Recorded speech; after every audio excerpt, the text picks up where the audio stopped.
what'd you see? And calmed him down, and he said, I was standing here, a little girl looked out from the middle bedroom, stepped out into the hallway, stood and looked at me. He knew it wasn't right, he said, because her hairstyle, she had brown curly hair, and she had on what sounded like a knight's dress or play dress from like the 1800s. And he even said it was dirty. But she looked at him for a while and then walked back into the other room. He was visibly upset. I can imagine. Hey, guys, I need to interrupt for a second. I'm going to end up turning off Facebook here live. People on Facebook Live, you can find us right now live for the remainder of the show on www.nightdreamstalkradio.com. Scroll halfway down on the website. You'll see a live player. Just click on it. You can continue listening to the show. That's www.nightdreamstalkradio.com. I want to thank all the people out there that has been listening and watching, on Facebook Live. I think it's a really exciting show here tonight with James and Dawn, and we're going to get more into this here in a second.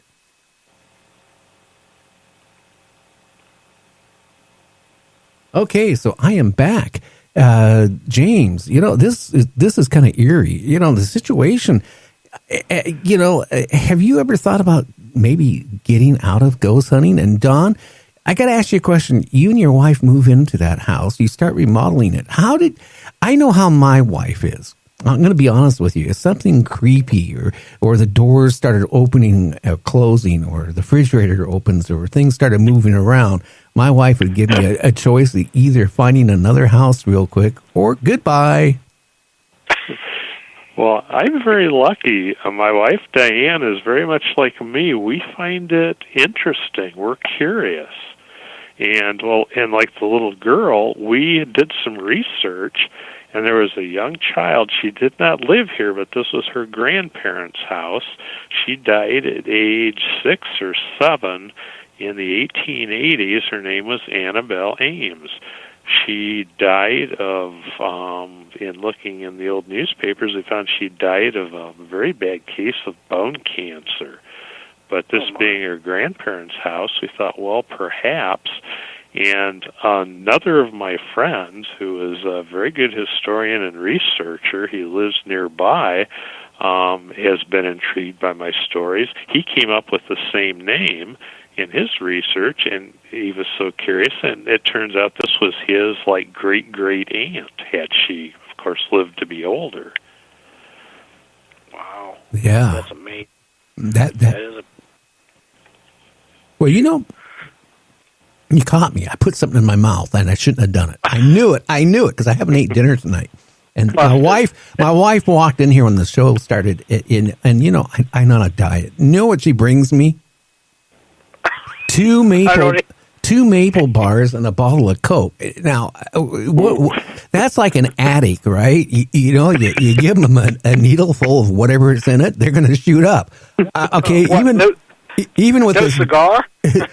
I quit smoking cigars for a while because the doctor told me to quit doing that and stop eating so much.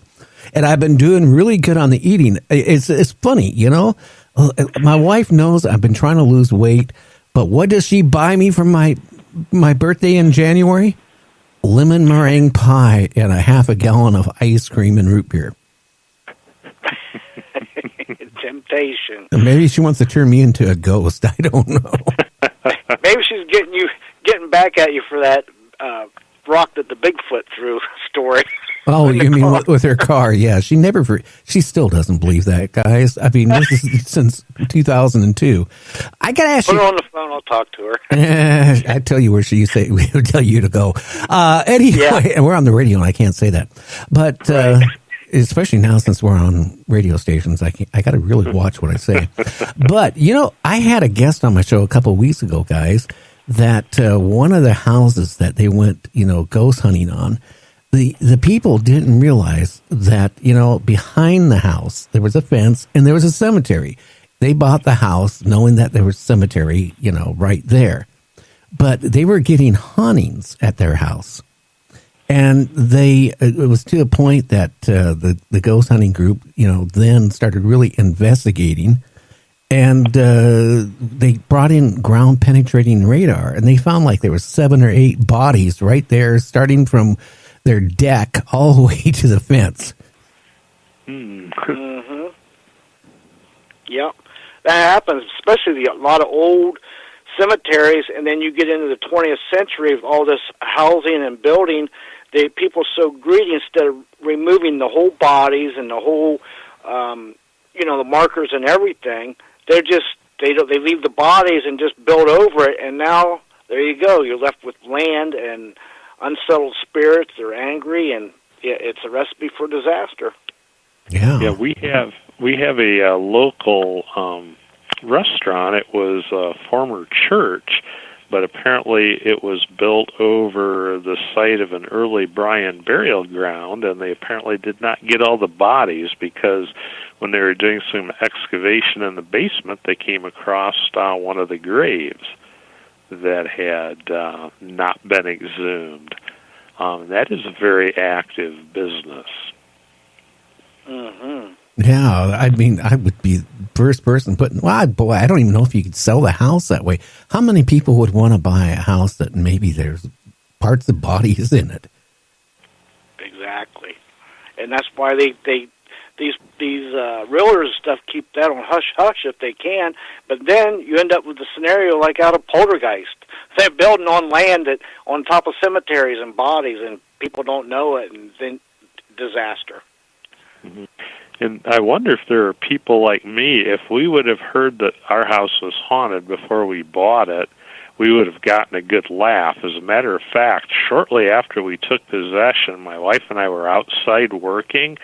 A car pulled in the driveway, and a gentleman who had lived here for like close to 25 years had rented it and moved out when just the water damage got too bad. But he started telling us, this place is haunted.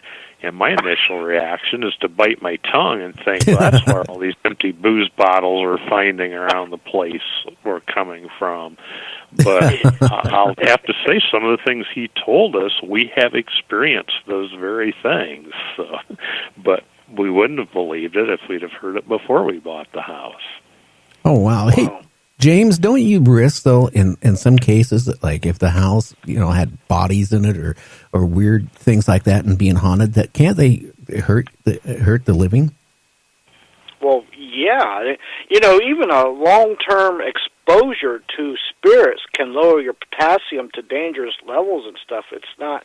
and they don't mean to. It's just a long-term thing. But yeah, anytime you're living on top of spirits, then it could just a lot could go wrong. It just could. And the thing is, usually the people that live there don't know nothing about it. So what happens is the anger from all these spirits gets put on the people living there, and they don't even know nothing about it.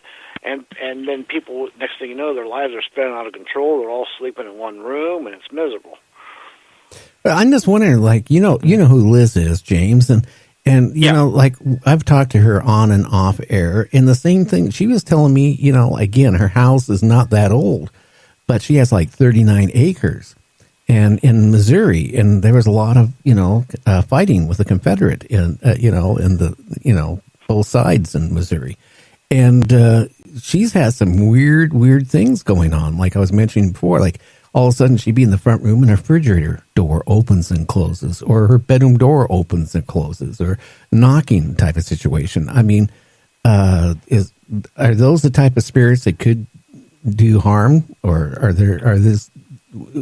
I would say probably not. What it is, it's just spirits. Most spirits are miscontrived. A lot of people think, they're evil spirits, but a lot of the time it's just spirits that are trying to get your attention or relay a message, and they're just frustrated because 9 out of 10 people can't see, hear, or feel them.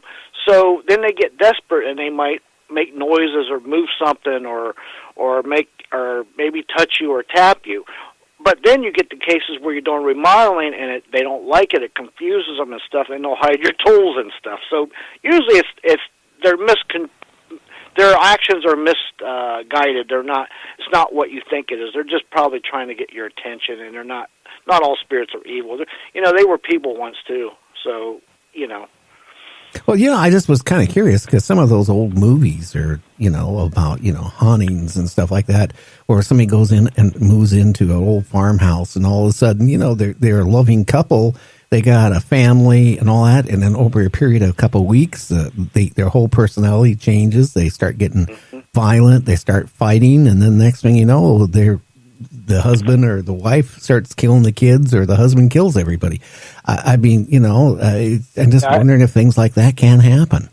Oh, yes. That's what you call, that sounds like spirit attachment. Well, now, here's the thing. Whatever people are in life, they are in death, sometimes worse. Because if you're a bad person in life, and now you're a spirit and you didn't cross over, and you were a bad person in life, now you've got a superpower where 9 out of 10 people can't hear, see, or feel you. So you got invisibility. You can really be a nefarious spirit, and really you could hurt people and stuff. And then you could attach yourself to somebody, and say you were an addict or drug addict in life.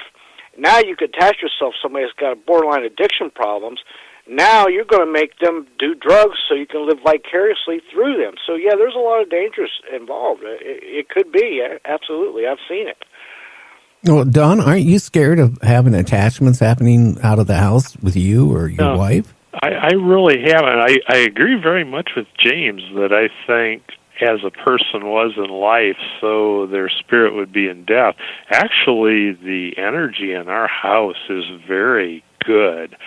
I have only a few times felt not really anger, but maybe irritation. A good example is a recent occurrence. We recently installed for my home office here a sliding door. It's a very large, heavy door. It's an 1870s pocket door originally from a house that was torn down here in Bryan. I put it on rollers to save space, not having a door open and close in this area. And shortly after we put that door up, I left the door, and this is very heavy. It takes some oomph to get it to move. I took a break from my office, went down to eat, and came back 2 days in a row. The door was closed. Oh, like it didn't want you back in there. Yeah, and it was like, and I didn't feel anger, just more irritation maybe. And it is closed 3 different times, those 2 days right after it was put up, and then one day fairly recently it closed again. But no, I've kind of developed a sensitivity to the energy. I can kind of feel often before something happens. I sense the change in the air, but I have never felt that it's an attachment or that it means to do harm. I think they just kind of want us to know they're here. Now, right. Besides that one worker that was working on your house, how about when you have friends over? Have you ever had anything strange like that go on, or have you ever conducted a seance or anything in your house? No, I have not, with the exception of once for a couple minutes with dowsing rods, ever investigated in the house. I understand the gentleman who lived here before that had told us the house was haunted. I understand he did have seances here. I don't know what results they got, but I've had friends smell pipe smoke, liniment. We often have smells as well. I had one worker had an LED light turn off repeatedly when he was doing some wiring work in our crawl space.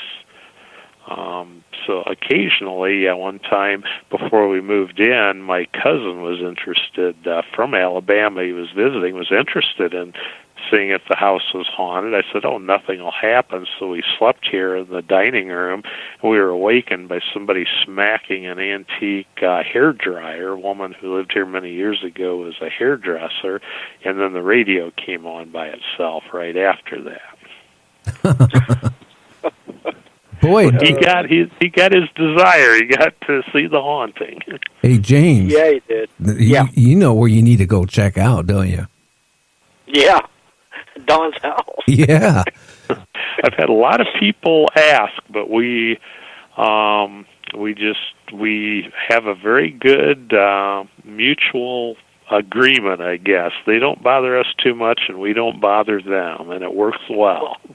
Well, I will give you one piece of advice, Dawn, if you do have people come in, be careful who you bring in, because their energy could really affect the energy of the spirit.